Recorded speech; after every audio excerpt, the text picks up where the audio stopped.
Right, hello everyone and welcome. We'll just wait for everyone to connect.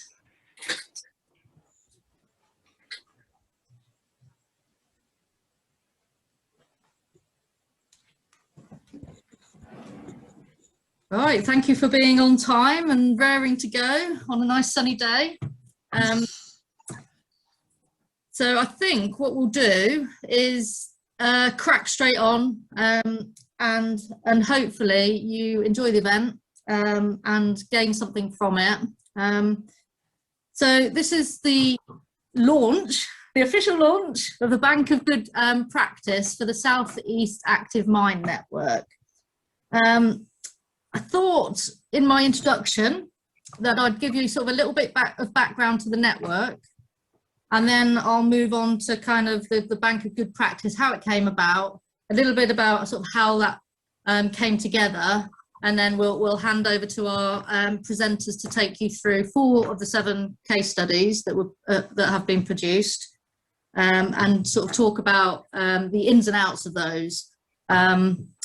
I don't think, you know, there is a lot of detail to those. We're going to be presenting infographics as a case studies, but if you really want to get to know more about these projects, we've put the contacts for those projects on the bottom of the case study, so you can follow up if you require more detail or want to know more about each one. So I will draw those of you who were involved minds back to the launch of the South East Active Mind Network, which was at the end of February 2020. So it was just before COVID-19 pandemic hit. There was about 40 of us gathered around in the executive suite at the Majeski Stadium, overlooking a lovely pitch.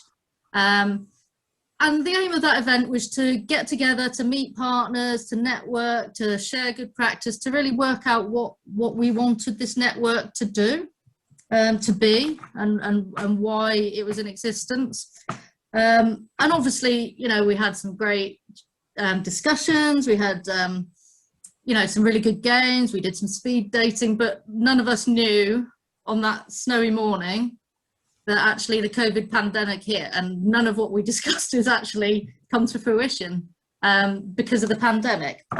But there was a lot of thought and a lot of, I suppose, discussions about sharing good practice and actually sharing good practice, and not just talking about it.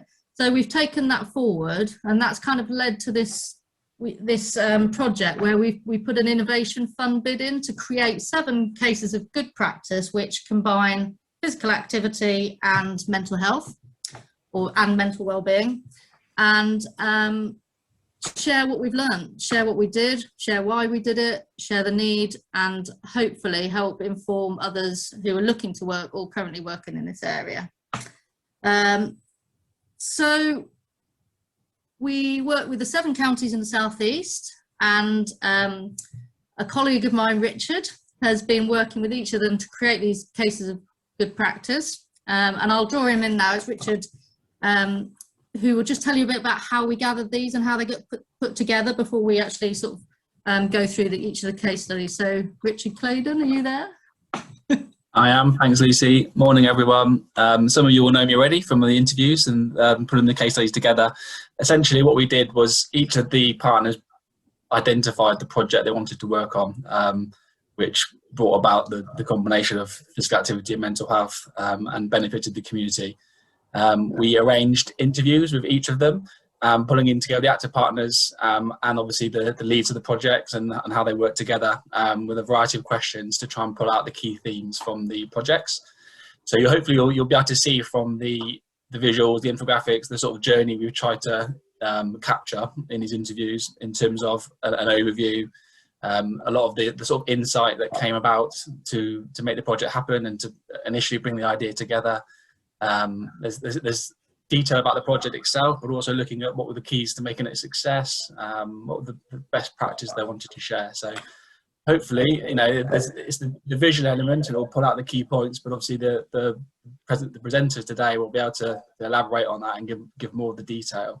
But yeah, it's been amazing trying to put it together and find out about all the good work that's going on, especially around the pandemic, which is obviously very topical at the moment, especially around mental health. So seeing all that going on and the amazing sort of reactions to that and the projects that have been taking place has been incredible, and there's been really, really good work going on. So I guess it's a thank you to everyone who's helped me put it together, because without all that information and the time coming backwards and forwards, gathering data, that wouldn't have happened. So yeah, appreciate it, and hope you get some learning out of today. Thanks, Rich. So really the theme of today is sort of the backbone of our network, really, and it's about working together to share good practice, new learning, and have increased partnership working. So I'll just go through a few housekeeping before the presentations, but we're delighted that we've got 4 presentations from four partners within this network who have kindly put themselves forward to share their projects, programs and initiatives with us. So I just wanted to let you know that this has been recorded. So if you don't want your picture to be shared, then please turn your camera off. We will host questions after each of the case studies. So maybe while you're listening, think of anything that either we've missed or something you'd really like to know that you could ask the presenter. And we'll select, what I'll ask you to do is to put your hand up, not physically hand up, but press the hand up button, and we'll call your name out. So just make sure your name is correct. I had a little error in one meeting where my daughter had been using it, and my name was Fluffy Llama Toes, and I was asked for my question. So highly embarrassing moment, but just a request to just check your names right on that one. So yeah, questions, and we'll field those until the time comes for the next presentation. And also we've got a bit of time, hopefully, at the end of the event to host any further questions, or any further questions about the network, or anything people want to raise at the end would be fantastic. So I think we'll move to our first presenter, who we have Chris Gregory from LEAP here, and he's going to tell us about his project to address the increased prevalence of mild to moderate mental health conditions. And so they embedded a physical activity into the mental health service pathways. So Chris, are you here and ready to go? Yes, I am, Lucy, thank you. Brilliant. Can everyone see that I'm sharing the case study on my screen? So I'll just talk to the case study really, and hopefully walk you through it and give you a flavour of what we've been doing. So yeah, as Lucy said, my name's Chris Gregory. I'm head of strategic relationships at LEAP. We're the active partnership network that covers Buckinghamshire and Milton Keynes. I know I've seen many of my colleagues from other active partnerships on the call, so it's great to see some familiar faces. And hopefully any of you that aren't from active partnerships are aware of the active partnership that operates in your area and are working with them under various guises. And if you're not, I'd encourage you to make contact with them. So if I take you back, our case study sort of starts, is around system change, and and as everyone knows, system change and trying to embed physical activity into systems, or signposting, or systematically having a conversation with someone about physical activity to improve their emotional and physical well-being isn't something that happens overnight. It's something that takes a number of years, and many failed attempts and interventions along the way, as well as successful ones. So what I'm sharing today isn't complete. We haven't solved it. It's not in physical activity is not embedded in all mental health systems across Buckinghamshire.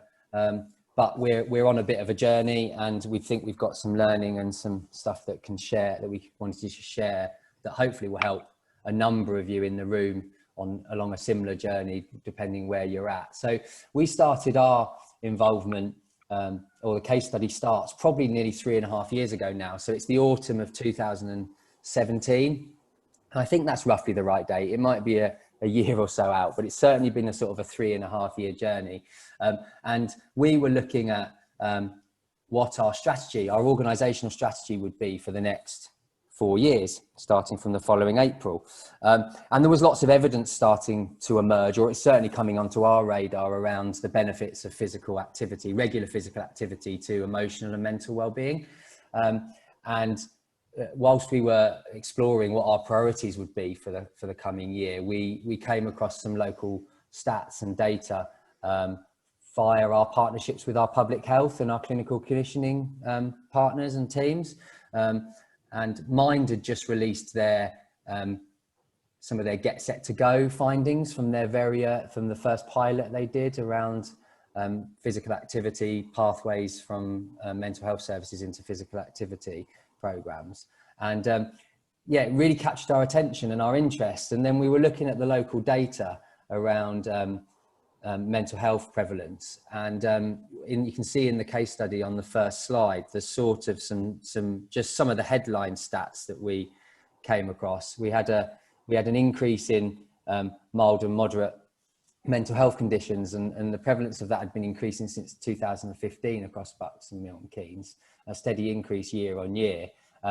We were approximately having, or the IAPT services, so the Healthy Mind service in Bucks, was seeing 10,000 residents for cognitive behavioural therapy support each year. The rate of depression was higher, recorded depression was higher in our more deprived areas than in some of the wealthier areas. So we were seeing those inequalities. And obviously then the evidence was there from the Get Set to Go pilots around the benefits. So we were piecing bits and pieces together, and the really first stage of the case study is that we put it in our organisational strategy as an active partnership. It was one of our 4 priorities for the remaining, or for the next 4 years, that we wanted to make the case and use physical activity to improve residents' emotional and mental well-being. In all honesty, we weren't quite sure how we were going to do that, but we were going to start having the conversations. We were going to use the evidence from Mind's Get Set to Go pilots, and we were going to start having some conversations and looking for some partners. And as you can see from the first section, we've listed some of the key partners that have worked with us on this, and those aren't all of them, but they are some of the key ones that we've sort of focused down into, and some of the system change that's sort of occurring in Bucks is down to those partners and a slightly wider group, which I'll show you some logos later on. So we knew there was a need. We put it in our organisational strategy that we wanted to focus on it for the next 4 years. And then we sort of decided that the next stage that came out whilst we were developing the strategy, because the strategy didn't really go live until the April the 1st, 2018, was that the Get Set to Go pilots emerged, Get Set to Go funding emerged, the first phase from Mind nationally. And so we started looking at that criteria to apply for that, to be one of the first 5 areas to do that. And we had some conversation in Bucks, and we had some conversations in Milton Keynes, and we talked to the local minds and had conversations with them about applying for the investment. We also spoke to our professional football clubs, because the EFL were just emerging as one of their partners for Mind nationally. And we were talking to Wycombe Wanderers Sport and Education Trust and MK Dons Sport and Education Trust about them becoming partners in a potential bid to this Get Set to Go fund. And the conversations went on for a few weeks, and in the end, a Bucks application with Buckinghamshire Mind emerged, and we put that in with various partners, including Wycombe Wanderers. And Milton Keynes at that stage weren't quite ready, so we left them to carry on as they were, and we decided we'd come back later to focus on that. So we almost knew that we needed to almost prove the concept a little bit in Bucks. So we used the Get Set to Go application to start some sort of small scale signposting from mental health services into specific sessions, physical activity sessions for those service users using the Get Set to Go funding. And thankfully we got the funding. We were one of the first 5 areas to get that after the pilot, and we started delivering that in partnership with Buckinghamshire Mind.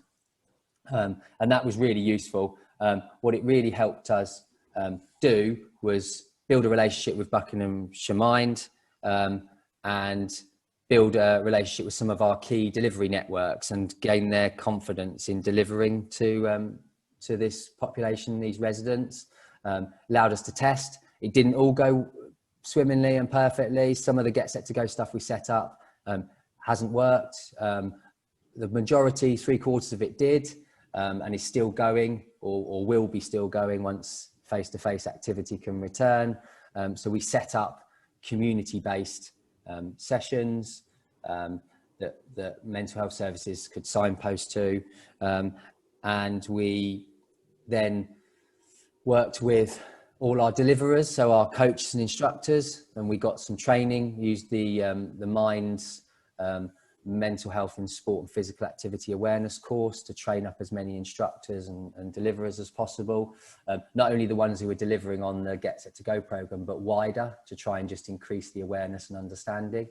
And since that's gone online, because during this three and a half year period, that program has gone online, we've actually now reached about 200 in Buckinghamshire, and 300 overall instructors and coaches have done that mental health awareness training for sport and physical activity. So we know we've got a good cohort of deliverers that have a better awareness and a better understanding and are more empathetic around the barriers and the challenges of getting engaged in physical activity if you have a mental health condition. But we do have some core ones that we use through Get Set to Go and others who really get it, have some lived experience, and are perfect for delivering in this. So we've done a bit of training of the workforce as such, as well as testing and testing the concept with the Get Set to Go.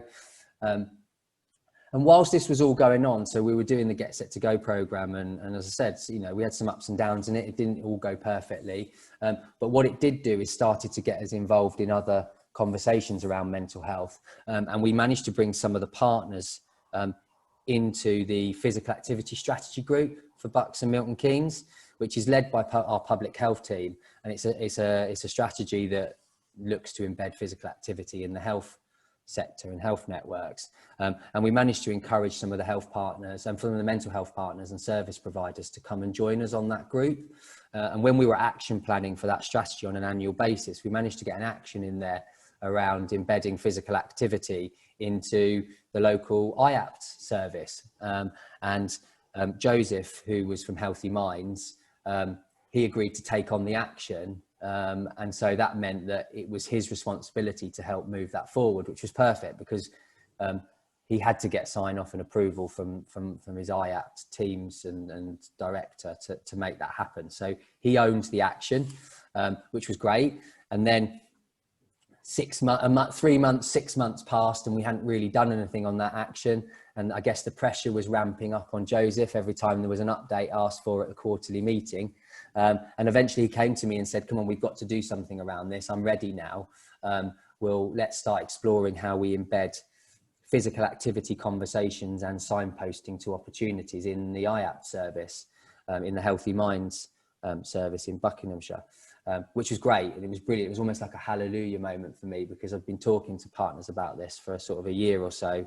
We'd felt like we'd gained some confidence, and finally we were it was starting to get more than just an intervention. It was starting to become the possibility of some systematic change, some system change. And whilst we're having the conversations with Joseph, he was on a CPD program, which is around improving service design within the IAPT team, and he wanted to use physical activity and implement a conversation and signposting to physical activity in his service improvement CPD program he was on, which was brilliant because that meant there was a time frame to it and there was some resource that he could put behind it in terms of his time to make it happen.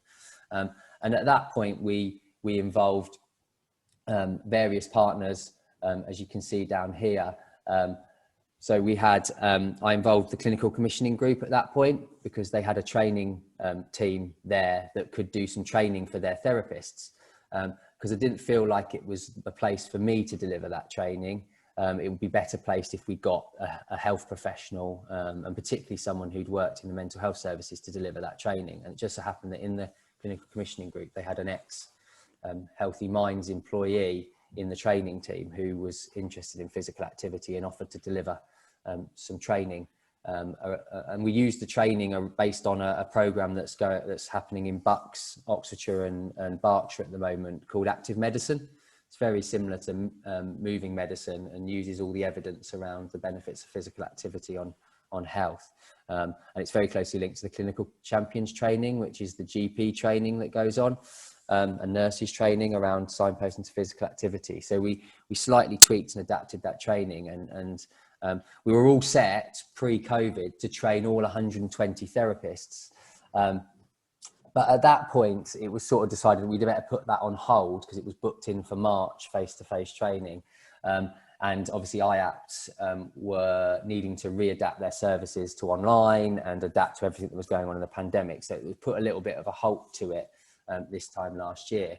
But what that allowed us to do a few months later, once they'd got themselves sorted and Joseph was ready to move it forward, was actually pilot it with a smaller group of therapists, which I've touched on in the sustainability section of this. Because that was actually key, because I think what that pilot study allowed us to do with the 10 or 12 therapists rather than training all 120 was actually iron out some of the challenges and issues we had within the signposting and the conversation and how long it took. So that pilot study happened during the summer, and some of the responses from both the therapists who had were having the conversations and signposting to physical activity opportunities, and some of the feedback from the service users is in the case study there, and was unanimous in its positivity and felt that it was a relevant conversation to have. So essentially what happens is when a therapist meets a client for the first time, within their introductory conversation they have, their consultancy, they ask them questions around their physical activity levels using the short active live survey that Sport England developed. And they have talked to them about the benefits of physical activity to their emotional and mental well-being, and how it could be a tool that they could use to help them with their mild and moderate mental health conditions that have, particularly depression and anxiety. They're using it with initially, but they will expand that a little bit further as we roll it out further. And as I said, it was unanimously positive. The feedback's there. It took a little bit longer, the conversation, than they were originally planning. They were hoping it was only take 2 minutes. It's actually ended up taking sort of 3 or 4 minutes to have the conversation. So they're just working on trying to shorten that, or maybe even expanding the consultation time, because they feel like it's so important to do that because of the positive feedback that's come back. Because actually from the small pilot study, they also found that activity levels increased of the participants who they signposted to, and that it did help improve their emotional and mental well-being. And they're really keen now to roll that out to the rest of the 100 odd therapists that they're doing. So we've got a date we're planning in late March, early April to roll that out to all the 100. So all 120 therapists will have had the training. It's only an hour training, and then we will probably have to do some follow-up. And they've also embedded all the questions in their IAPT systems that they have. So the prompts come up for the therapists to ask the questions and record the responses within their general consultations. And then they do a follow-up at towards the end of the period of time they're supporting the client, and ask them similar questions and see if they've had some improvement. So that's sort of what happened in the pilot. And we've, as I say, we're ironing out a few little issues, but we will roll out to all 120 therapists in the next month or so, with an idea that then those 10,000 consultations that happen a year, that the physical activity conversation and question is had with all 10,000 of them. It might be that, because it's motivational interviewing that's used, it might not be that all of them choose physical activity as the tool, one of the tools to support their well-being. But we're hoping that a decent number will, and that they will be signposted to opportunities. Now, the opportunities they're going to be signposted to at the moment is mostly online stuff. But what's happened, and you can see it in the sustainability part of it as well, is that during us rolling this out, it's caught the attention of some of our neighbouring IAPT services. So Camden and Islington in London are now being funded by Sport England to roll something similar out across their service. And they're developing an app as one of the signposting tools to physical activity that provides prompts throughout the week to go and move a little bit more and do some activity, and also signpost to local opportunities. So we're working with them now, and they've expanded the project into Bucks, and we're one of the IAPT services that is testing that online online app as an opportunity to signpost to. But generally our face-to-face idea of signposting to will be to things like the Walking for Health programs, the Get Set to Go activities that are going on, and to the range of activities provided by the 200-300 deliverers that have had the mental health awareness training. So we will very much almost have like a preferred suppliers list or preferred providers list of providers that are, if they want that structured activity, then that we signpost to. I mean, it doesn't have to be the structured activity, because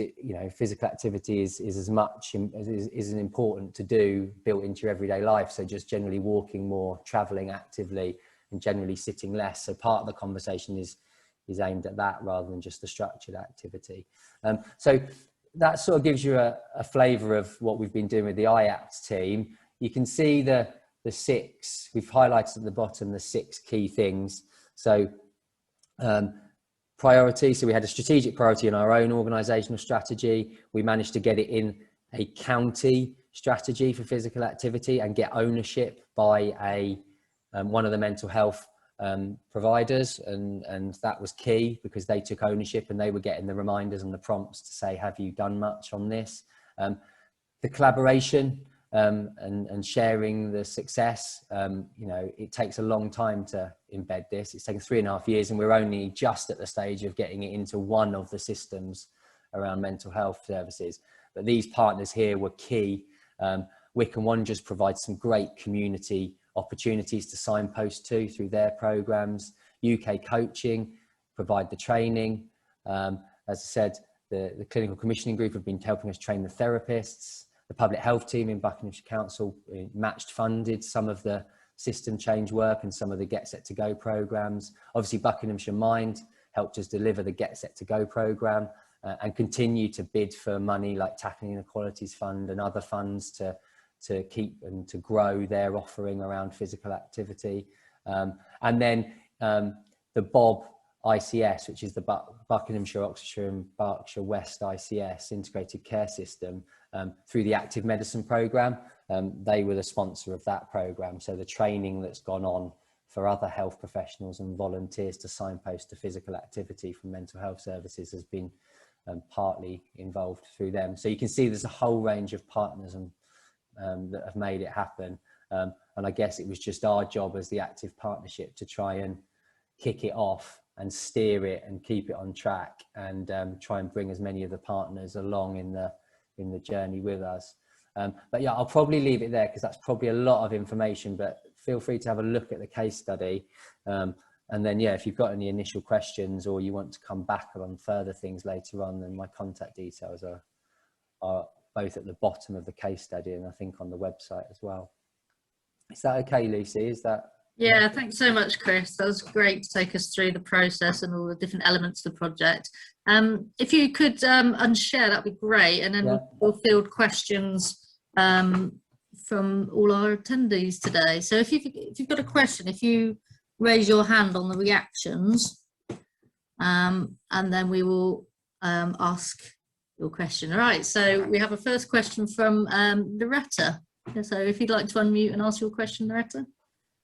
Hi, yeah, the project sounds really interesting. You were talking about there. I just had a quick flick through the internet, and we don't have a Mind in Eastbourne where I'm based. Our local one is Brighton and Hove. So how would that work in terms of partnering with Mind? Good question. I don't know the local circumstances there. I mean, the way it works for us in Bucks and Milton Keynes is that we have a Beds, Luton and Milton Keynes Mind that operates across Milton Keynes, and then a Buckinghamshire one that operates across Buckinghamshire. So they do cover the whole area that I'm in. So I would have thought there will be a Mind that covers the area you're in. They might not have it in their name, but I'd be surprised if there wasn't coverage in there. I don't know if there's anyone else on the call from Sussex that might be able to answer that around the Mind coverage, the local Mind coverage in that area. But they're not, if they're not there, they're not essential. I mean, they were a key partner in it. They helped us get the Get Set to Go program going. But what you will have is an IAPT service, because it's a statutory service for every area. So you will have a therapy service that provides cognitive behavioural therapy and support for mild and moderate mental health conditions, and that will be provided by probably an NHS provider of some sort. Ours is Oxford Health, even though it's Buckinghamshire. So that, you know, if there isn't a local mind, there will be local partners operating in that space, I would have thought. Yeah, unfortunately, Gemma couldn't join us from Sussex, but I think there's various organisations that as Chris said, that you could link up with in the absence of a local mind. So if you'd have like some help linking up with those, then definitely, I'm sure there's partners around the table that could help with that, as well as obviously the network. So thanks, Loretta. That's right. Obviously, thank you. I was just going to say, I can always go back to Gemma and see what she says, because she'll no doubt know more about the local area. So thank you. Okay. Is there any other further questions for Chris around his initiative, or a pathway, I should probably say? You want to stick your hand up if you do? Oh, Chris, I can't see any hands up, so I think we'll move on to the next study, if that's all right. That's fine. If something pops into your head during some of the presentations, and if you just keep them, and you can fire them at the end, because I think all our presenters are hanging around for the entirety of the session, aren't you? Yeah. Cool, wonderful, thank you, Chris. So if we move on now to, we have James Craggs and Jason McMahon from, James is from Get Berkshire Active, and Jason is from Support in Mind. So they're going to talk through their case study about delivering bespoke mental health awareness training together. So James and Chris, I'm sorry, James and Jason, are you there? Thanks, Lucy. If you're able to put on our case study, is that okay? Yeah. Yeah. So I'll introduce myself. So my name's James Craggs from Get Berkshire Active. I'm the head of Sport England programmes at Get Berkshire Active, the active partnership for Berkshire. And Jason's going to be joining in on presenting the case study. So Jason's a mental health trainer locally in Berkshire, and also someone with really good knowledge of the sporting landscape. So that was the reasons for using Jason's skills as part of this. So our case study is centered around mental health training, which we delivered to a number of clubs at the end of last year in the November. We found out that there was a great need for mental health training for clubs in Berkshire, which was bespoke. There were lots of reasons for this. One of them being the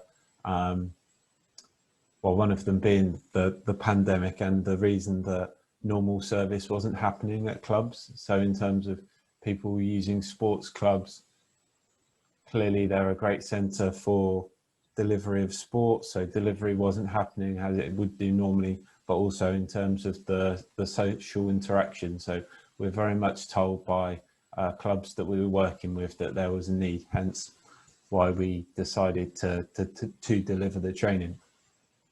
We made sure that the training was meeting the needs by having a number of clubs that we spoke to try and find out what it is that they exactly wanted, to make sure that the course met their requirements. So in terms of the training, we really wanted it to focus on clubs that were part of our priority audiences, though they're low socioeconomic groups, women and girls, ethnically diverse communities, and people with disabilities. And we wanted to make full use of Sport England funding that we have to support the rollout of the training. So I think, so in terms of, as we say on the insight, there was an identified need for the training. The impact of COVID necessitated the need for the training. And we wanted it to really fit the needs of the sports clubs.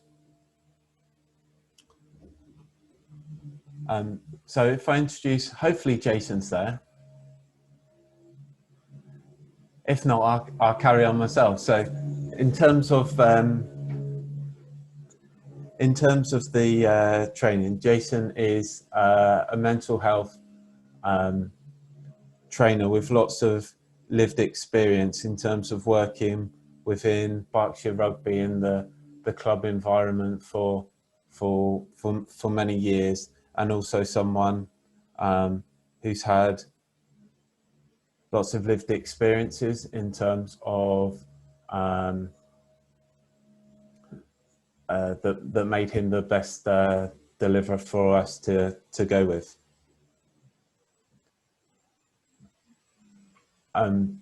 In terms of the session with the clubs, they wanted us to cover the mental health, the common issues around mental health. There was something around issues that sports clubs are facing, so the differences between bullying and banter, and the issues that can come up in sports clubs.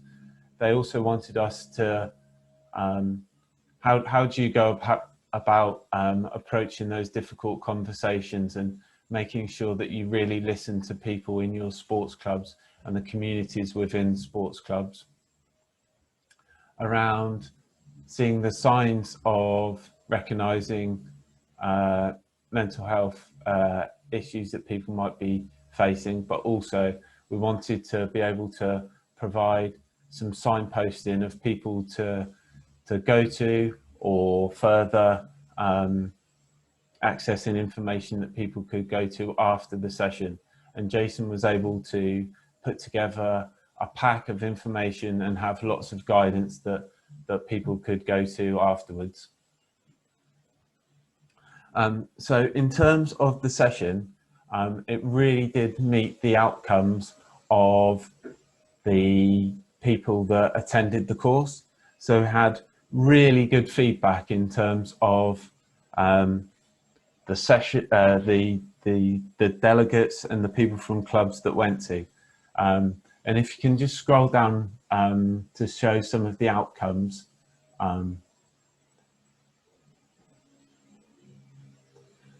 So clearly the session was an online session. We would have liked to have it as face-to-face in terms of people having the opportunity to talk to other clubs and in amongst their clubs in the session. But it really worked out well, as we're all adapting to the use of breakout rooms. So it was like really good in terms of people had that opportunity to chat to each other.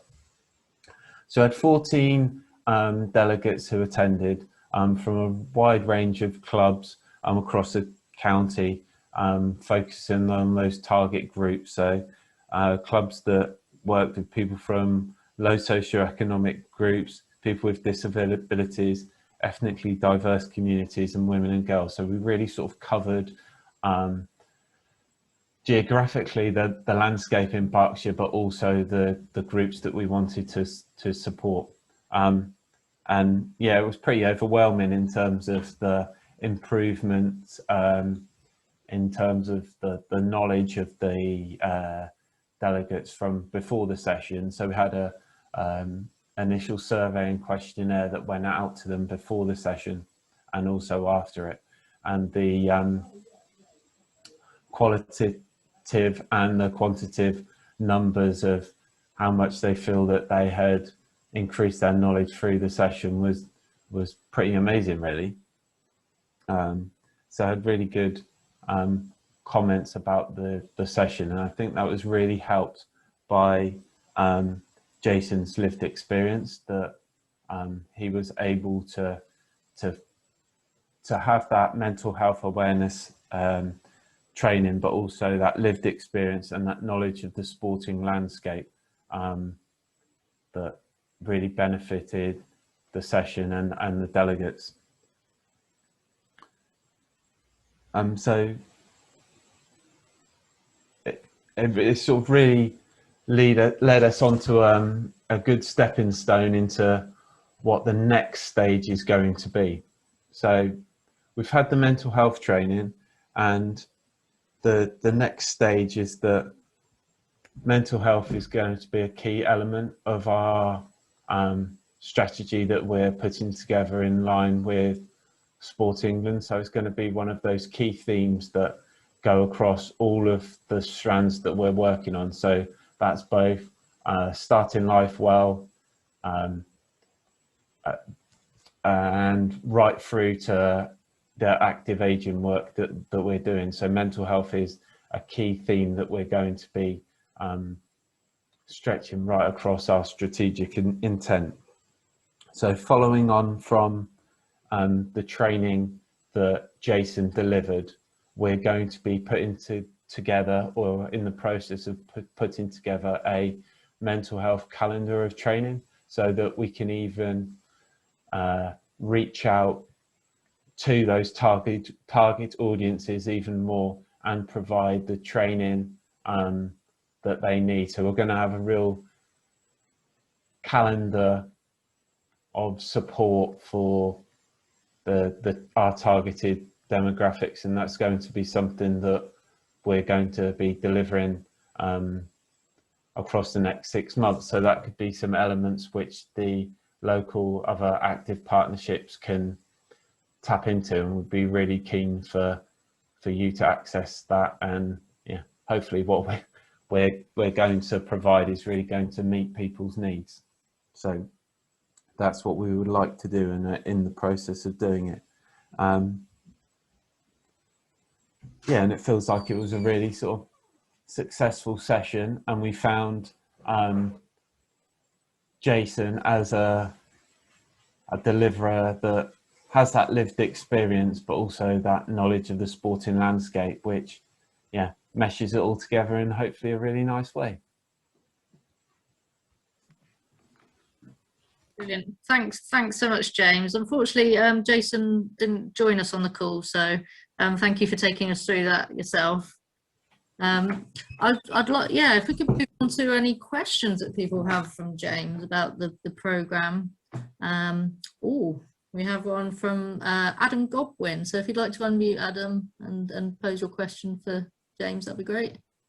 Yeah, hi James, thanks for that. I was just wondering, there's obviously a cost attached to delivering the training. Did Get Berkshire Active fund it themselves, or did you seek funding elsewhere? Oh, so really good question, Adam. So we were, as I sort of alluded to, we were able to tap into some Sport England funding that active partnerships have received, which is called Tackling Inequalities. And yeah, we utilised that to ensure that clubs didn't need to, it was free of charge, the training for the club. So we were very fortunate to yeah, be able to utilise that funding in that way. But we thought that that was a really good use of the funding to start to upskill the workforce and get them talking about mental health, and then be able to identify future needs that we would be able to support. So yeah, we're able to utilise funding for the training. Okay, thank you. Just checking through. Please put your hand up if you have a question. It's a bit like school. Oh yeah. Oh, Colin, you have a physically putting your hand up. Yeah. Thanks for that, James. I was just going to say I really liked the kind of example about lived experience. We're going to be talking about our Fit and Fed program shortly, but I think it's vital for a lot of projects just having those deliverers that have got that real lived experience, because we know there is a huge amount of stigma for delegates to come onto training because that stigma holds them back. So the fact that you've got a coach in Jason that's been able to deliver that. Yeah, he if he was there, which is unfortunate that he wasn't, he would be able to. It's quite in some ways quite a traumatic experience that sort of really helped him to be able to be a deliverer. In terms of, yeah, it's not for my place to talk about it, but he went through things like divorce and suicidal tendencies during his journey, in terms of to be a mental health trainer and a deliverer. So like you say, he can really he's got that lived experience and that empathy that is really sort of vital for supporting people and the local sporting environment. So yeah, he's got those really lived experiences that are so vital, I think. Well, thank you. Great. Any last questions for James before we move to our next presentation? Can I ask one, Lucy? Yeah. Hi, James. How does this one differ to the UK Coaching and Minds awareness course, mental health and sport and physical activity awareness? What's the difference? Yeah, I just think there are a few things that we tapped into that were a little bit more bespoke, that we didn't quite feel that. We think that the training that you described, Chris, is very suitable, but we wanted a few extra things, like I was saying about the difference between bullying and banter and the around stigma and things like that. So there are a couple of additional things that we felt were required, and hence the reasons for putting on the training. So yeah, we thought that they can very much complement each other, but this could just add a little bit as well. Great. Thank you very much, James. We'll move on now to our third presenter, who is Laura White from Active Surrey, and she's going to talk about the relationship and partnership they've formed with Shifa, and the objective was to increase Asian women's physical activity levels and improve their mental and emotional well-being. So Laura, if you're there, if I could pass over to you. Thank you. If you're able to share my slide, that would be lovely. Yeah, hopefully my presentation will be a nice kind of contrast with Chris giving you kind of a systems approach and James giving you a county-wide training opportunity. Mine is very much a really small community-based project that had a real impact on its members. So to give you a little bit of background, Shifa is a small local voluntary sector organisation based in Woking that provides advice and advocacy services to Asian women in a supportive environment. It supports women suffering from mild to moderate mental health issues and also immigrant women who are suffering from domestic abuse and social isolation. They were formed back in 2003, initially as a drop-in group, and then realised that they wanted to offer a little bit more. So now they offer a range of services, including courses such as English to speakers of another language. So back in May last year, once lockdown number 1 had hit, we were awarded, Active Surrey were awarded our first round of Tackling Inequalities funding, which is what James alluded to, from Sport England, which was targeted funding to help reduce the negative impact of COVID and the pandemic and the widening of the inequalities in sport and physical activity. The funding had 4 specific target groups, which were lower socioeconomic groups, Black, Asian and minority ethnic communities, disabled people and people with long-term health conditions. And as a partnership, we were really keen to identify new local groups and organisations that were already embedded within their communities and had an understanding of their needs and issues, to see if we could add a physical activity element to encourage people to move more and reap the benefits of moving more in terms of both physical and mental well-being. The funding kind of needed to be spent there and then. It needed to have an impact straight away. So it wouldn't really work with new organisations and new initiatives. It needed to work with people who were already on the ground and knew their communities. So we approached the Community Foundation for Surrey to help identify potential new partners. The Community Foundation for Surrey brings together local donors and those acting to provide positive solutions in the communities for local people and disadvantaged individuals. They're widely known and well regarded in Surrey and already had an active coronavirus response fund. So we had a look at the applicants to see who had applied for funding already and how they were spending that funding, to see if there could potentially be a physical activity element to what they were offering and whether they could benefit from our TIF funding. And Shifa were one of the many applicants who kind of jumped out at us. They were based in an area of Woking that had previously been identified as having an area of high deprivation with high levels of inactivity and a large Asian population. So we sent them an email out of the blue, just explaining what the funding was and inquiring as to whether they felt any of their members would benefit from moving more. This led to a phone conversation between myself and their chairperson, who explained that currently a large number of their members felt isolated and disconnected in their communities, and there was a real high level of anxiety locally. Lots of the ladies were living in multi-generational environments and had no time to focus on themselves and their own well-being.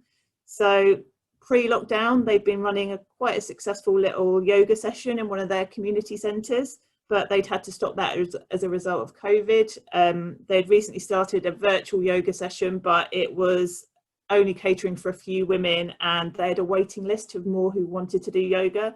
They also mentioned that they had demand for a walking group, but they'd never really had the opportunity to get it up and running. So with further discussion and support, they successfully applied to us for £2,640 to fund regular online yoga, a walk leader and a Zoom Pro license for a year, so they could really get their sessions up and running on a regular basis. The funding was awarded in July, and they immediately set about organising those weekly sessions and some walks. However, they had a number of barriers to overcome. Yes, they had the relationships within the community and they knew a number of their women, but a majority of the ones they were currently working with were over 60 and had no online experience. So they'd never accessed online platforms before.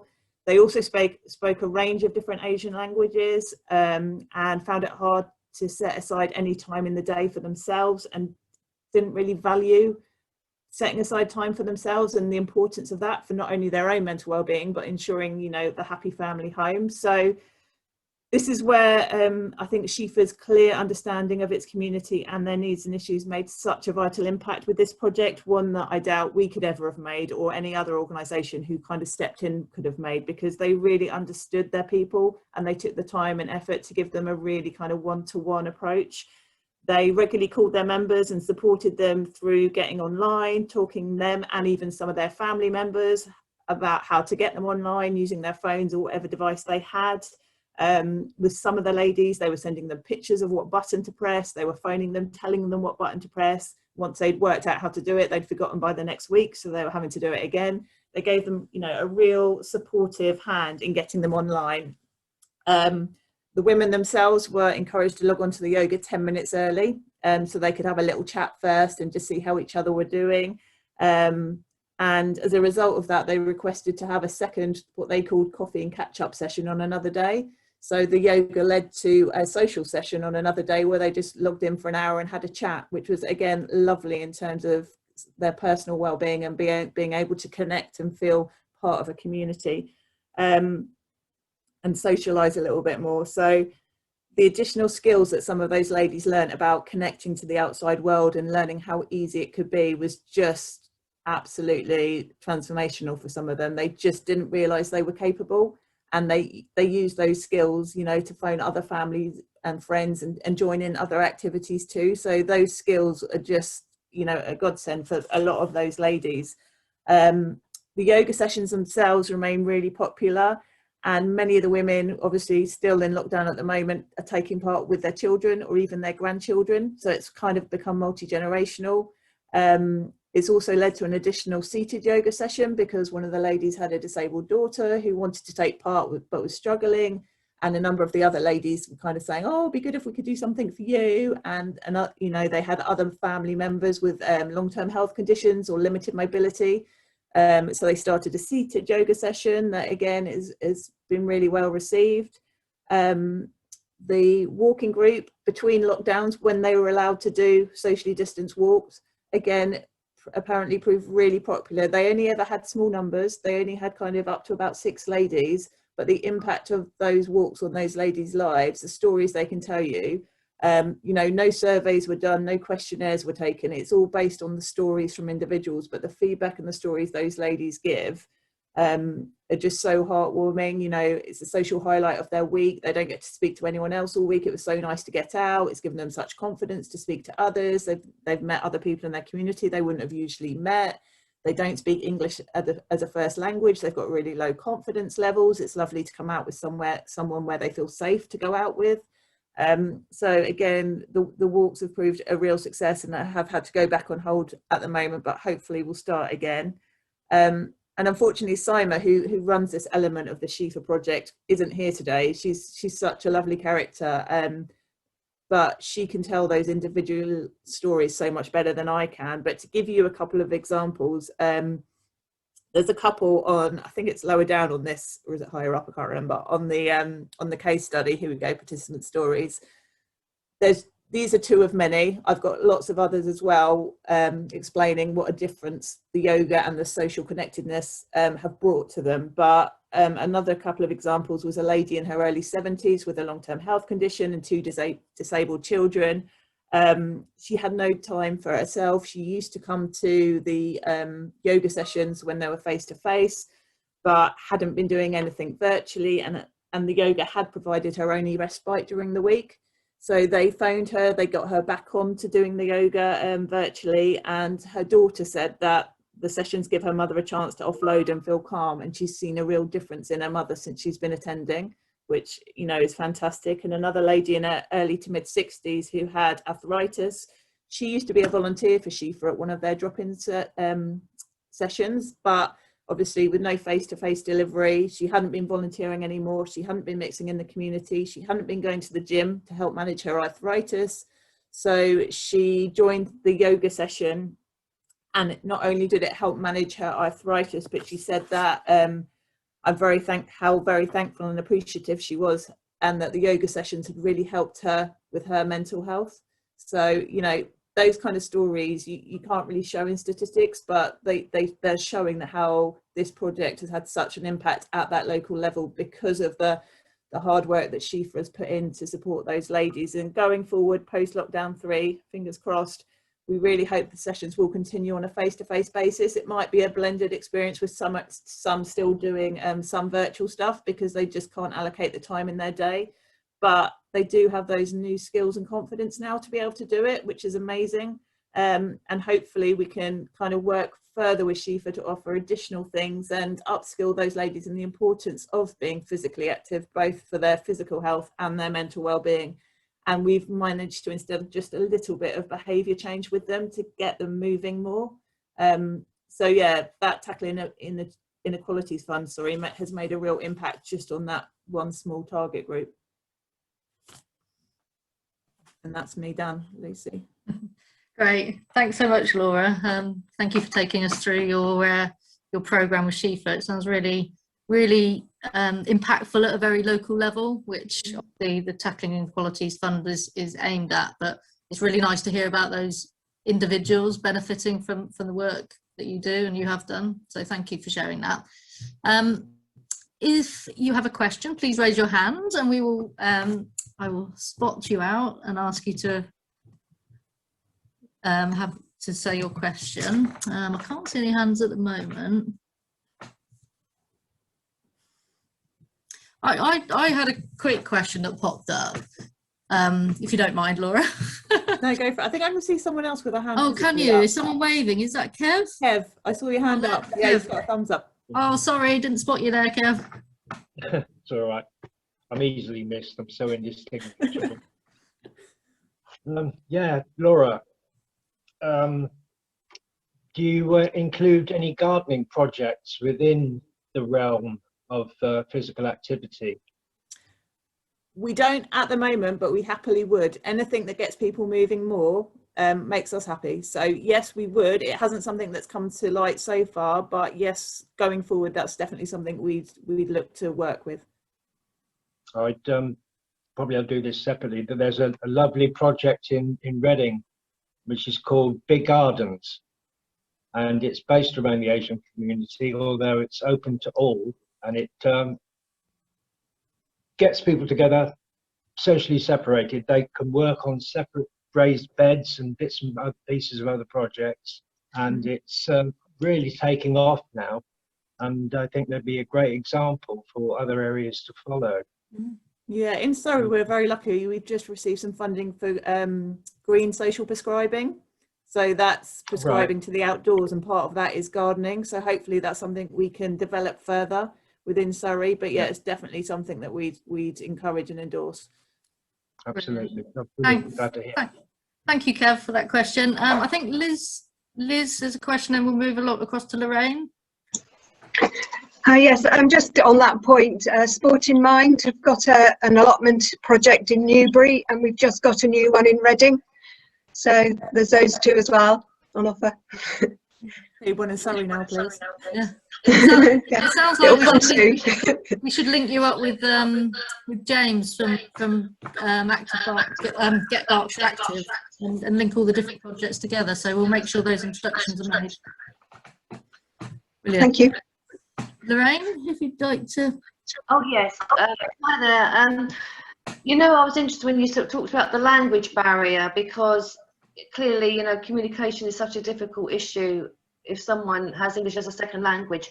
Were you able to get the services of an interpreter?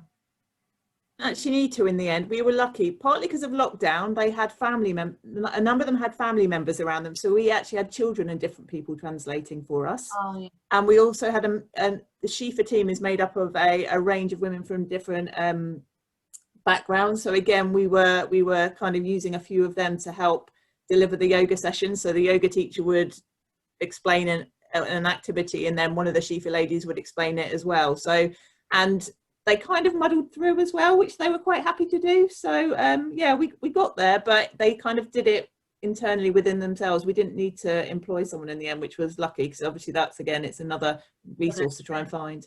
Yeah, okay, thank you. It sounds good. Sounds lovely what you did.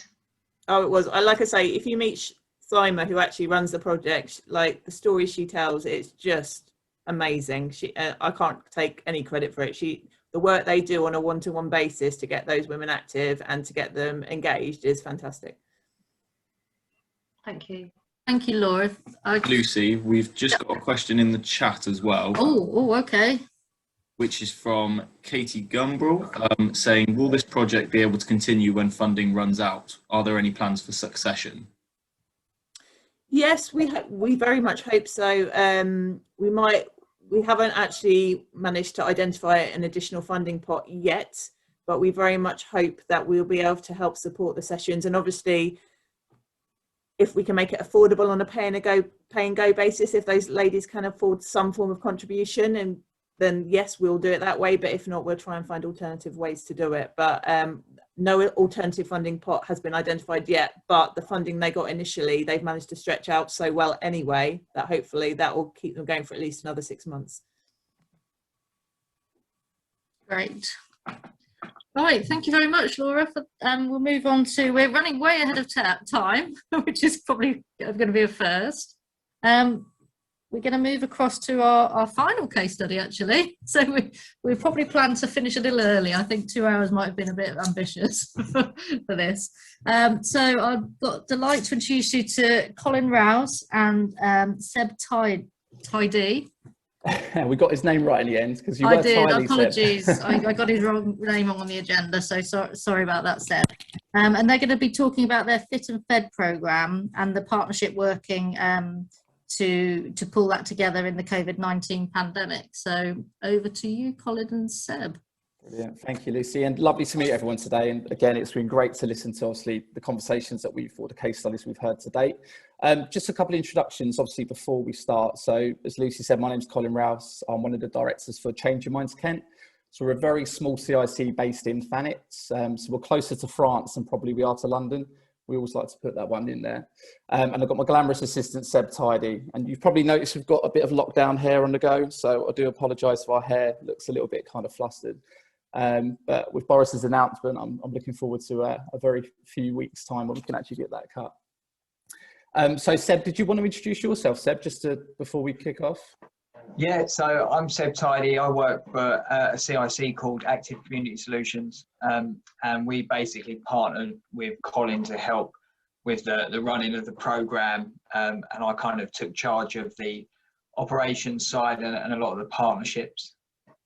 Fantastic, thank you, Seb. So yeah, kind of again, before we start, kind of our skill set and background is So I worked for a local authority for 15 years in sport and public health, and similar to some of the case studies we've heard and some of the projects, it's more or less working in those disadvantaged communities, primarily using physical activity as a key driver to support mental and physical well-being. So I've been with Changing Minds for about 2 years now, and kind of jumped ship to kind of take on the challenge of working for a smaller organisation, albeit trying to tick and support as many people in those disadvantaged communities as possible. So we've kind of got 2 strands to Changing Minds, Kent. Seb probably talk a little bit more about Active Community Solutions, who were an integral partner throughout this project. So the first part that we do is our community support program. So it's all about early intervention. So again, you've probably heard that word a lot. How can we engage and support those residents and those that are more vulnerable before they kind of hit primary or secondary care services? The second part to our organisation is we have an employee wellbeing program. So our ethos is that we all live in a community, and for the majority of us, we all work in a community. So we provide a really holistic employee wellbeing support program, which includes mental health first aid. So within the team, we're a pool of mental health national instructor members, psychologists, counsellors, and sports practitioners as well, sports coaches. So quite a lot that we do. And I suppose from the very beginning, we kind of, the pandemic kicked off, for many people caused a lot of anxiety. And I suppose the key thing we wanted to do first was use it to our advantage. And it's probably the wrong terminology, but you know, how could we change the way we work? How can we make sure that's sustainable long term, given that a lot of things are online? And how can we reach those communities that all too often may struggle to access even activities pre-COVID? And how can we give them a glimmer of hope? So the Fit and Fed programme, just to give you a bit of insight, is a national programme. So it's actually spearheaded by Street Games, who are a national sports charity. And what they do is they provide a range of or encourage projects or doorstep sports programmes to deliver holiday activity programmes. So for those that have like your football and heard of Marcus Rashford, it's all about supporting young people and families eat healthier and keep active during the summer holidays. What we tried to do was put a spin on it. So we obviously knew that lockdown was coming. And just going back to a couple of the previous case studies, the key thing for us was highlighting where was the need, where was the demand. And it was interesting to hear in the previous case study about the EAL, so English as an additional language. So what we discovered was actually we wanted to set up a project where we could take food, take sport into those communities, but on someone's doorstep. So how could we, obviously we knew there was a lot of barriers and a lot of restrictions. So how could we support those communities that are living in poverty and provide that holistic wellbeing support? So the goal forward is primarily was supporting young people. So that was kind of our number one target. How can we support those young people that we know all too well can fall into kind of unhealthy habits very quickly? So the fact that the whole grassroots sports sector completely closed within 24 hours, you know, caused heightened anxieties. And again, it was going to impact mum and dad, foster carers, guardians. So the goal was there really. We want to provide free food and support both young people and parents. And the way to do that was to deliver a project called Fit and Fed at Home. So to start off, we worked in partnership with the school in Margate. So for those that aren't aware of Margate, as well as our lovely sandy beaches, we still have pockets of deprivation like most areas in the UK. So Heart Sound Academy is a school located in Margate, and around 34% of young people in general in Thanet live in poverty. So again, it's a high statistic of kind of target individuals that we need to support. So Heart Sound has a high percentage of young people who are EAL. And again, a lot of those young people stereotypically will come from a disadvantaged background. So the goal for us was to engage with the family liaison officers, heads of year and safeguarding leads. And the kind of USP really for us was, what can we do to support your families? What can we do to support your young people? And the holistic approach was that we were going to provide nutritional foods. We were going to provide information online through a closed private Facebook page. We developed a YouTube channel called Mentally Fit with Billy, because we wanted to bring a bit of character to it with one of our wellbeing coaches. And again, we provided online physical activity training sessions, online life coaching and kind of counsellor support. So that was our holistic approach. And what we found is that we had a phenomenal response. So kind of what was involved is kind of highlighted there in the case study is, again, the goal was by receiving the referrals from these schools, we were able to identify these families that were kind of red flagged or highlighted that needed a little bit additional support. So as well as the free foods, we were delighted to get some funding from Kent Sport, who were integral with our kind of initial planning as an active partnership. And again, moving forward, have supported the programme and various other partners that we brought into that as well. In terms of the physical activity element, the goal really for us was to provide some more education around sport as well. And we were delighted to receive some free sports equipment via tennis rackets from the Lawn Tennis Association as well. And we chucked in some frisbees as well. Obviously with the social distancing restrictions, that was one of the easiest sports we could probably throw in at the time, was a bit of frisbee throwing. And again, we chucked that in there. With the additional offer as well, so we provided, as I said, the life coaching and counsellor support, which, going back to what Chris mentioned at the beginning, we hit a few hurdles at the beginning because, again, there is this stigma that we keep talking about. So around 90% of people, when we facilitate training, will have self or social stigma. And Seb will probably touch on more when we talk about the kind of long-term project. But, you know, unfortunately, COVID, as we all know, some parents were reluctant to get support. Some people's mental health might have been increased in terms of anxiety. So again, the support we carried on was regular conversations, a little WhatsApp group text message, just to let people know that we care and that we are here if they need support. So again, partnerships, Kent Sport are absolutely fantastic in providing us with our startup funding. So we received just short of £3,000 to provide this pilot program with Heartstand Academy. And the figures, which we'll go to in a little bit later, again, proved it was a successful pilot and something that we felt could support other schools in the local area.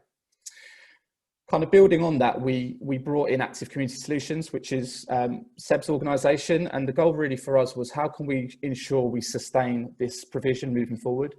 We knew the local authority was being drawn into the COVID response. In our particular patch, we've got an organisation called Active Thanet, and all their resources had been drawn into obviously the COVID response and making sure that we're managing the wider issue, which was obviously COVID.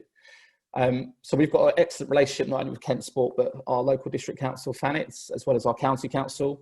And I think the goal for us really was to ensure that, or to inform those key decision makers at a strategic level that, you know, the VRUs, the social inclusion, the CICs are here to help. And I think we've got a great skill set to make those kind of partnerships and those programs happen. So we put in a national lottery fund as one of the COVID emergency grants, and after about 10 weeks, we were delighted to announce that we received just shy of £40,000, which was a large amount of money considering we had a very small pilot program which lasted for 10 weeks. So this was phenomenal, and what it allowed us to do was really implement and embed a bigger program and support other local secondary schools, which was our main target, which was focused on secondary school children and parents. So we were delighted we brought in Seb and his team at Active Community Solutions. Seb's got a fantastic background in running multiple businesses around sports coaching and scholarships and apprenticeships. So it was just a great marriage, Seb, wasn't it, to kind of bring you guys in and really add some weight to that program moving forward. We also brought in an organisation called the Thanet Iceberg Project. These guys run a local community kitchen. So what happened was we essentially developed kind of a triage of support where these guys provided all the food hampers. I think I remember Seb on the first day when we launched our first kind of response that our community team turned up to collect these, what we thought would be small food parcels. And it was probably about 3 weeks worth of food for just £5 a box. So absolutely phenomenal response. So just moving down a little bit to talk about kind of what we've done really. So some project outcomes. I'll go back to kind of some kind of case studies shortly. These figures have changed slightly now, but the role that Seb and his team have played have essentially looked at these stats, which again is more than this now. It's over 132 families who've been fed. Again, children around 615 and 366. But I suppose to kind of blow this out really is the fact that we've able to, I spent 15 years working in sports development, but I think with this project and working closely with schools, and we know the impacts on the schools and the teaching staff and trying to get schools safe, we were blown away by the initial support of the teaching staff and the willingness for them to support their young people and the parents. We did have a criteria to begin with. So the criteria was to support those that had been impacted by COVID or were kind of known to the school as safeguarded leads that were vulnerable or mum and dad may have had an existing physical or mental health condition. So we didn't want to be judgmental or stigmatized, which has been some of the barriers that Seb might want to talk about shortly.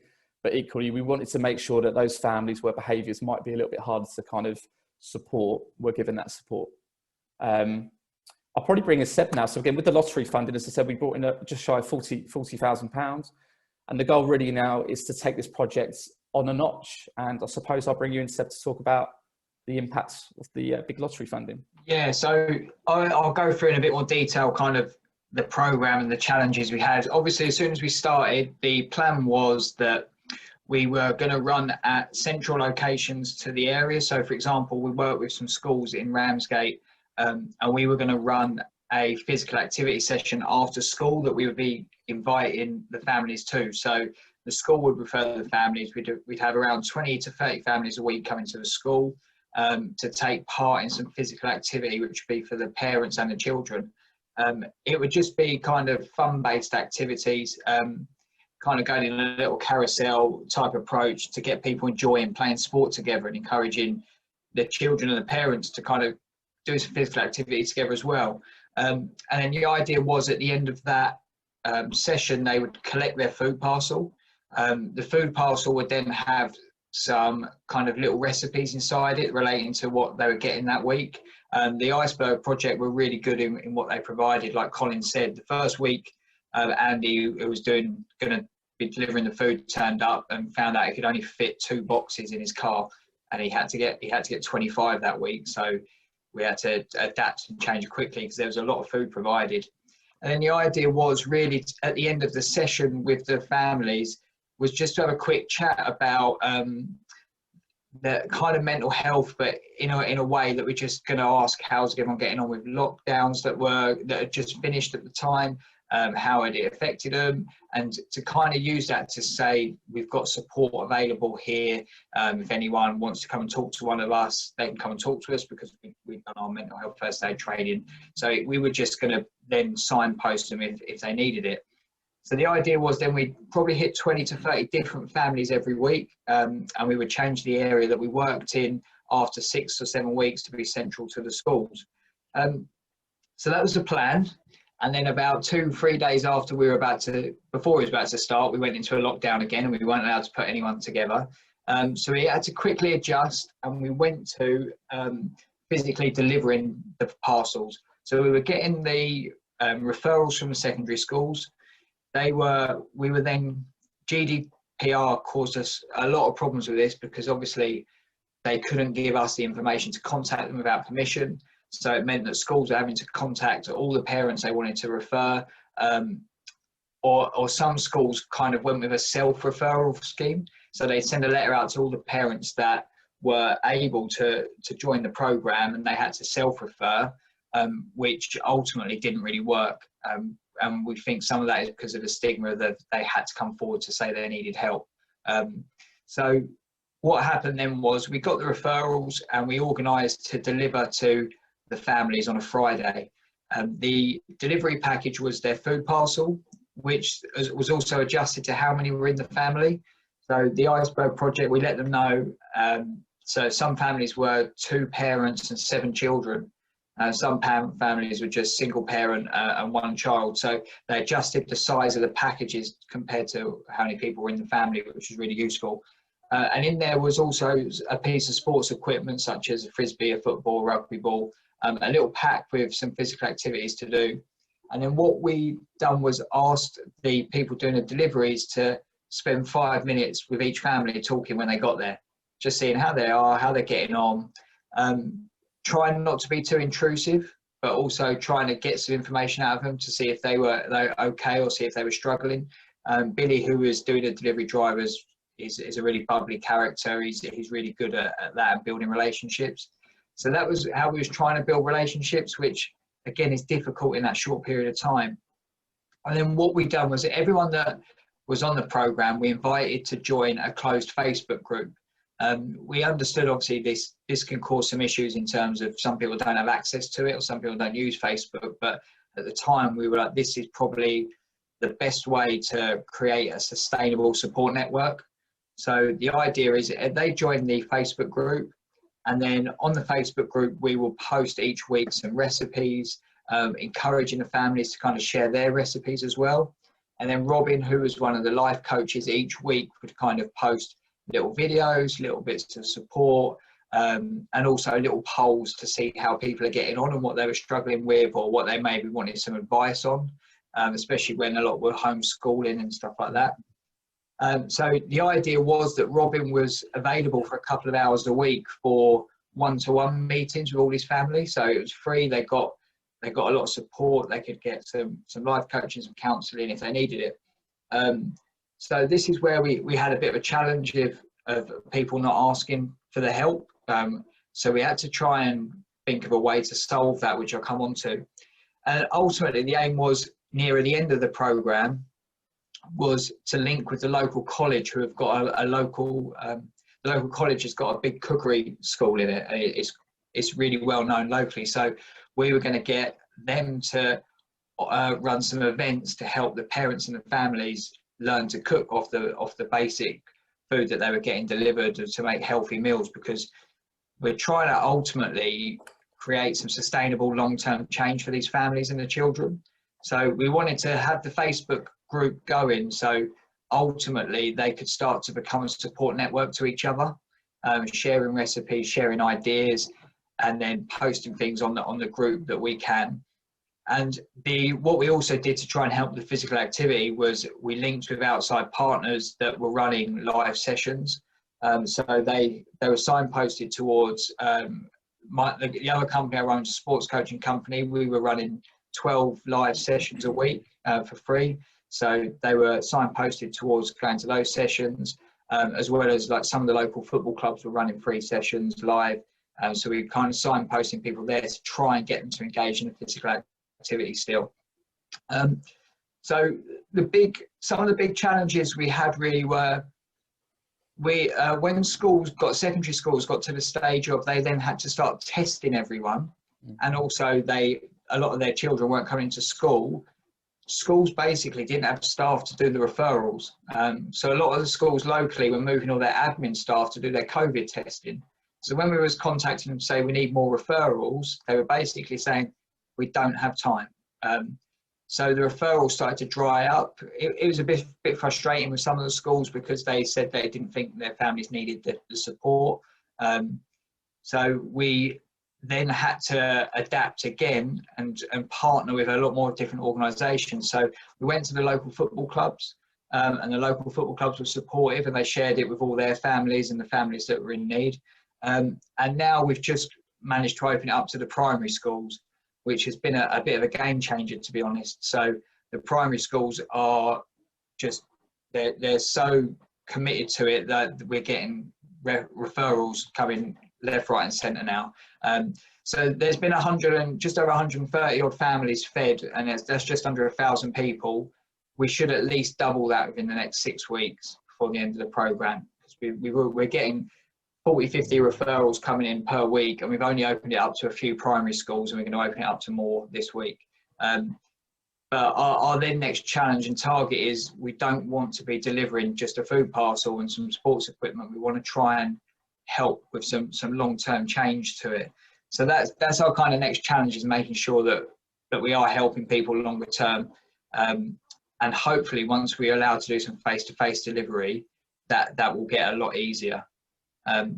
Colin, anything I've missed there that you want me to cover? Or yeah, that's spot on. Thank you, Seb. It was just the sustainability part, really. I think Seb made a really good point about, like any project, you will hit a few bumps. And I think what Seb and his team were very quick to highlight. And so, again, I think you contacted early years as well, and the Sure Start centres, just to kind of make sure. Yeah, Sure Starts and the early years groups, as well as the local. So it's also available to people that are caring for their family members. So we've contacted some organisations involved with that as well. Yeah, definitely. So next steps for us, really, again, just with the support from Kent Sport and the big lottery. So this project, like any project, they want the money spent by March. So we're working hard to do that. But what the positive conversations we've had with obviously Kent Sport, Street Games, and the National Lottery, is that I think they see CICs as a really pivotal role in providing this kind of COVID support moving forward. We are in this kind of mental health epidemic, which people probably aren't aware of. I think people know there's a lot of stress, but I think especially for young people and obviously adults as well, there's going to be a huge demand and support in local communities. So I think this project really gave us I hate to use the word roadmap, we've probably heard that a lot, but it's given us a good roadmap, if you like, to really develop a long-term project. So the goal for us now, Seb and I and the team of partners involved, setting up a bit of a bid camp. And what we're doing is we're going to apply to the Reaching Communities the Reaching Communities Fund. It's great to hear everyone's talking about tackling inequality, so that's another area we'll probably look at as well. But the goal for us is looking at a 3 to 4 year FANIT-based project. We've already got the support from the local authority, Kent County Council. Obviously, there's going to be the Holiday Activities Fund, which is going to be launched across the UK. So again, we're going to explore tapping into those areas as well. So the goal for us, 3 to 4 year funded program, to provide a range of different holistic wellbeing support services, as well as mental health first aid training. And hopefully we've kind of worked with these families for 3 or 4 years and helped to change those behaviours. Just sorry, just to add, what we did do, the problem we had was, again, people not coming forward for help. And we know there must be families in here that needed some support. So what we tried to implement was, instead of them coming to us, we'd go to them. But when we had so many families being referred each week, trying to phone around 30, 40, 50 families to see how they were, it was going to be a bit counterproductive. So what we done was started to try and create a bit of a funnel system where, as soon as they delivered their package, we sent them a text message just to say, we hope you got your package. If there's any problems, let us know. Or if you need any help, let us know. So we got very limited response to that. But after a couple of weeks, we sent a message out to everyone who'd had their delivery with an open-ended question, just saying, well, we're doing some research. We're just wondering how people are getting on with lockdown and what they're finding difficult, if you could help us out. And then that opened it up, and we got a lot of replies from parents. And some of them are quite extensive replies where people would openly say, I'm really struggling with depression and anxiety. I'm finding it really difficult. And then what we'd done was, Robin, who's our life coach, instead of us waiting for them to come to us, we would highlight the people that have replied and anything that stood out in the messages. And she would just call them direct, just to say, I'm just calling from the Fit and Fed program to say, we got your message. So we just thought we'd check in to see how you're getting on. And then that actually led to a little bit of a conversation. And then these people did book in for the actual kind of half an hour consultations and chats. And then after 6 weeks, we send them an email, which it tries to get a bit more in-depth feedback from them of how have they found the program, how has it helped them, has it implemented any change, how could we improve the program. And again, you'd get some people, we had a parent literally reply saying, I'm really struggling, I feel pretty useless, etc. So we contacted her direct, and she'd had a lot of issues with support, with food, and we was able to then signpost her to another company that have now provided some ongoing support with food parcels. And we had someone whose oven had broken, and we were able to signpost to someone who's now organised getting them another oven for their kitchen. So we found that actually trying to ask some open-ended questions or some feedback, and then we just had to try and be a little bit clever and see and read into what they were saying, and then just try and contact them direct. So that's how we've kind of tried to get over the issues with people not wanting to ask for help. Great. I think that's us, Lucy. Brilliant. Thank you so much. Thank you. Thanks, Seb. Thanks, Colin, for taking us through your initiative there. It sounds amazing. And again, some really on the ground key actions that support individuals. So it's really inspiring to hear. So thank you so much to all our presenters today. Has anyone got any questions for Colin or Seb that they'd like to pose? I'll just check through. I can't see anyone, so if you have, oh, great. Oh. Thank you for waving around. It's a question, it's just a comment really. It just sounds wonderful what you've done, you know, to reach out to so many people and, you know, support those people that you have. I just want to just make that comment really. No, thank you. Yeah, it's been great. And I think just going back from what Chris said and the other presenters is the partnership working. And again, I think Seb and I both live in our area. We know obviously some of the issues and have that lived experience, as James said, of supporting some of these young people as well. So, and I think the goal for us really is continuing that support with Kent Sport, and, you know, especially with the primary age, we've got that transition. We know how difficult it is from year 6 to year 7, and hopefully we can keep those behaviours positive and support the mental health moving forward. But yeah, thank you, Lorraine. Thank you. Okay, any final questions before we move on? Shout out if I haven't seen you. There's still screens to look at. So yeah, I mean, I hope you've enjoyed the event today. We've taken you through 4 of the 7 case studies that have been produced. So the following 3, the Sussex case study, Oxfordshire and Hampshire Isle of Wight case studies are on the website, which I think the link should have been on the chat when you first arrived. So go and have a look at that and take yourselves through those. The other thing I'd like to mention as well, if I know many of you are already members of the South East Active Mind Network, if you're not and you'd like to join, you can also join on that same link. It's just a click through and you add your details. There's no real requirements other than the fact that we'd really like you to share what you're doing, to be working in partnership, to collaborate. There's a sort of bulletin that comes through every so often with key information to do with physical activity and mental health that some people find useful. But ultimately, we'd really like you to share your information. We've shared 4 collaborative projects today. We've got 3 on the website there. And if there's a project you're working on, I know some of you mentioned your projects, please share them, please send them over, and we will share them amongst the network here. And we will be sending through a sort of short evaluation. And I'd really like you to kind of be honest about, firstly, the event today, and how you, if you enjoyed it, if you thought it was worthwhile, and any suggestions for the future of how we could, I suppose, share this information better. It's the first time we've done this, our first main event since our launch. So I want to thank everyone who presented. I want to particularly thank George, who's been our tech guy in the background there. And of course, Richard for collating the case studies. We do have some representatives from National Mind here. I don't know if Carla, you wanted to say anything to anyone around the table around sort of some current news or anything? Yeah, cool. Thanks, Lucy. Yeah, hi, my name's Carla, and I'm the Physical Activity Officer at Mind, and I also support the regional networks. Firstly, I just want to say thank you, really, because just listening to all the case studies to come to life and all the great work that's going on in the South East has been really invaluable for me as well. It's just really good to hear what's going on the ground and just the variation of work that's happening. I think it's really informative for us to go back to Mind and share this information as well. I think that other regions will really learn from the best practice that we've shared today.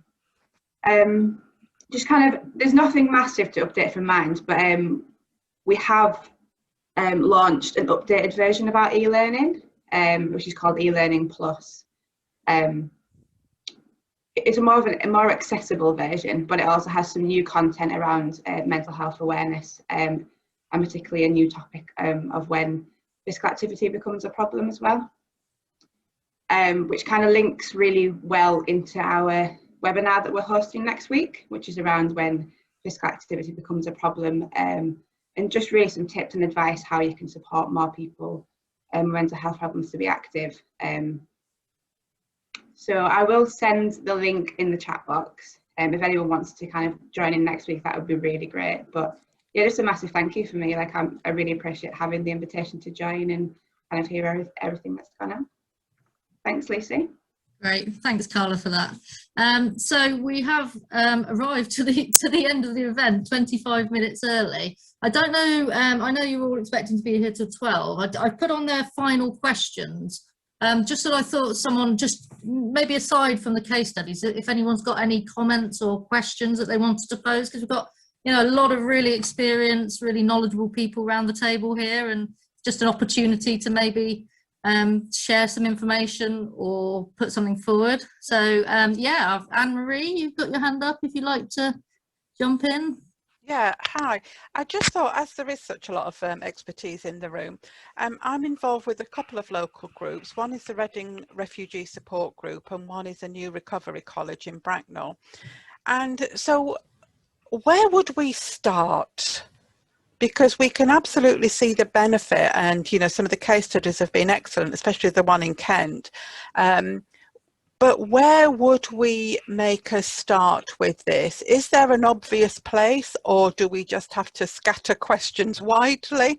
Or what is the easiest, best way of, I'm based in Berkshire, by the way, just thinking, you know, to save us a lot of legwork in a way, how can we best and most easily get cracking with this? I think that's a fantastic question to start. Thank you, Anne-Marie. I would start with relationships in your local area, and I'd say James would be the first person to have a conversation with. It sounds like a lot of the case studies we've heard today have started with a conversation, a telephone call, an email, and I would say that would be your first port of call. The active partnerships, as those who are aware, have really good sort of networks around physical activity, but also those mental health sector connections are starting to come to fruition with networks and with their work. So I'd probably just start with the active partnership. So James, I don't know if you want to. Yeah. So Anne-Marie, and also had a message in the chat from Kev as well. He's given me his email. So Kev, I'll drop you a line and get in touch about what you want to discuss. But yeah, if you just send me a message in the chat, Anne-Marie, with your email, and then we'll get in touch and discuss what you want to talk about and go from there. That's great. That's probably the best way, Lucy. Brilliant. Yeah, I mean, it starts with a conversation. It depends what you want to do, what you're, you know, where you want to go and what's on offer at the moment. So start that conversation. I'd love to hear what comes out as a result if you want to feedback, guys. Yeah, will do. Thank you. Thanks. Lucy, it's worth adding to that, because obviously I'm from an active partnership as well, and it's been mentioned a couple of times, and some of the good practice has been funding through it, but the tackling inequality funding that the active partnerships are coordinating and distributing on behalf of Sport England at the moment is a real good opportunity to embed physical activity into other programs that are supporting wider well-being of residents. So it's a really good time to have a conversation with your active partnership, because for the first time for a while over the last 2 years, we've actually had some some funding and some flexibility in that funding to support this sort of stuff. So everyone's spending it differently, but we are all trying to draw down our last tranche of 50,000 at the moment, or already have. So there is hopefully some funding for the rest of this year that can help set up small scale projects and programs. Great, thanks, Chris. Yeah, I think I'm finding that there's various mental health funding and physical activity funding that's coming as a result of sort of COVID response. So there may be an opportunity, if money is the barrier, it might just be that the right connections need to be made in this instance. So, okay, thank you, Anne-Marie. Is there any other questions? I can't see the chat, so George. There's just one question in the chat that I've noticed from Monica, asking about if there are any local groups supporting residents with housing and mental health related initiatives. I'm happy to answer that. So we found actually housing associations are a real pillar to providing that community support. Obviously, Chris and the other guys have probably worked with community investment leads in their patches, but we're working with a housing provider called Orbit Housing. So a lot of these housing associations will have like a community chest fund where you can unlock funding so a lot of the work we're doing is community mental health first aid training. And we're going to link that into our Fit and Fair program as well. So yeah, if that helps, but yeah, definitely check out all your housing providers, and they should have a community investment lead. And yeah, they've usually got a lot of money or some money that could potentially help in terms of community investment. Great, thanks, Colin. I have just spotted, I think it's a message around, sorry, bear with me, from Vicky around the Cancer Support Network that are offering physical activity opportunities and how they'd like to work in partnership. So I don't know if you're available to speak, Vicky, but maybe how that links in and where you're based, and maybe if that's something that you'd like to make people aware of in voice. Are you? Yeah, absolutely. I'm here. Yeah, we're based in Berkshire, and we're expanding across the region, and we've just literally started offering some physical activity classes to our members. Obviously they're online at the moment because for obvious reasons, so we're doing some yoga, we're planning some walks, and we're looking at other options as well. But we'd definitely be interested in talking more about any partnership opportunities, expanding our reach, and looking at sort of opportunities that we can sort of get involved in, really, particularly for cancer patients and carers, so anyone affected by cancer. So we're quite focused in that area, but I think it's important to reach out. Great, thank you, Vicky, for bringing that to our attention. I do wonder, if you join the network, there are opportunities. What I try to do is make sure that each of the sort of active partnerships is linked up with their local organisations, and sort of part of signing up sort of means that anyone can contact you within the network. So that would be probably a good thing to do, to link up with all the people around the table, really. So if you want to sign up. Right, I can't see any further questions. I'm looking at quite a lot of screens, so George, if you'll help me out, but if you do have a question and I can't see you, please shout out, because I think that's it. There's nothing that I think I okay, brilliant. If I have missed anything, please feel free to just put another mention in the chat and we'll pick it up. Brilliant. And you do have the contacts of each of the case studies, sort of people have put it together, so if you have anything further you want to go into those, please feel free to get in contact with those contacts. I'm going to finish the session today by just saying a huge thank you for all of you attending. I know time is valuable, and I know times are hard, and I know it's a bit of a slog, so thank you so much. It's been a pleasure to have you on this event, and I hope you've enjoyed yourself. So, all right, take care, everyone. Thanks, Lucy. Goodbye. Thank you. Thank you. Bye.